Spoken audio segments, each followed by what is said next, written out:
Une question récurrente qui se pose lorsqu'on veut travailler sur les données avec ses élèves, c'est où trouver ces données.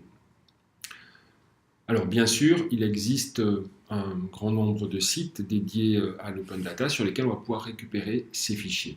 Il s'agit des sites de grandes institutions comme les Nations Unies, l'Union européenne, ou de sites nationaux comme Mémoire des Hommes, l'INSEE, Météo France et bien sûr data.gouv.fr.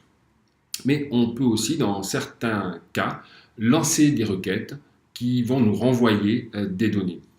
C'est ce que je vous propose de faire en nous rendant sur un service de l'encyclopédie Wikipédia qui se nomme Wikidata. Alors, pour prendre un exemple concret, nous allons essayer de récupérer l'ensemble des œuvres de Claude Monet qui sont présentes sur Wikipédia afin de pouvoir l'exploiter, par exemple, au cours d'une séance en histoire de l'art. Alors, au lieu de taper directement la requête, nous allons utiliser l'assistant de requête de Wikidata. Donc, nous recherchons une peinture ou des peintures.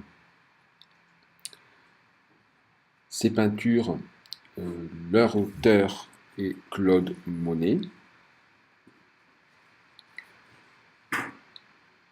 Et nous voulons un certain nombre de renseignements sur ces peintures, par exemple leur date de création. Donc l'assistant de Wikidata nous propose les bons termes.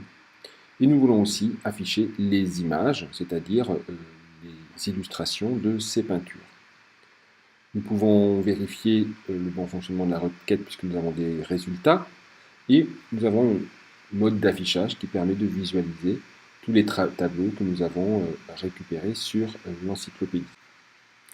Parmi ces modes d'affichage, nous avons le mode d'affichage timeline, c'est-à-dire qu'on peut afficher la chronologie qui s'appuie donc sur la date de création des œuvres de Claude Monet.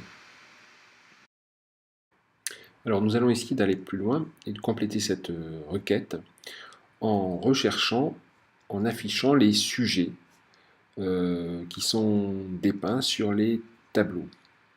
Et nous voudrions avoir les coordonnées géographiques de ces tableaux. Sans rentrer dans le détail, la requête que nous avons générée se compose de triplets. Le premier élément, le sujet, qui est une variable qui constitue l'élément sur lequel nous allons récolter des renseignements. Ici, il est nommé peinture. Le deuxième élément de ce triplet est la propriété. En survolant le code, nous obtenons cette propriété. Donc ici, par exemple, image. Et le dernier élément est la valeur de la propriété. Lorsqu'il y a un point d'interrogation devant, on récupère cette valeur. Nous allons maintenant modifier notre requête pour récupérer non pas les coordonnées géographiques des tableaux, mais les coordonnées géographiques des sujets de ces tableaux, en remplaçant peinture par dépeint dans la dernière ligne. Avant de tester notre requête, nous devons préciser que la langue utilisée est le français. Voilà, maintenant nous pouvons exécuter la requête et voir le résultat. Donc nous avons maintenant la possibilité d'afficher une carte puisque nous avons géolocalisé les sujets peints dans les tableaux de Claude Monet.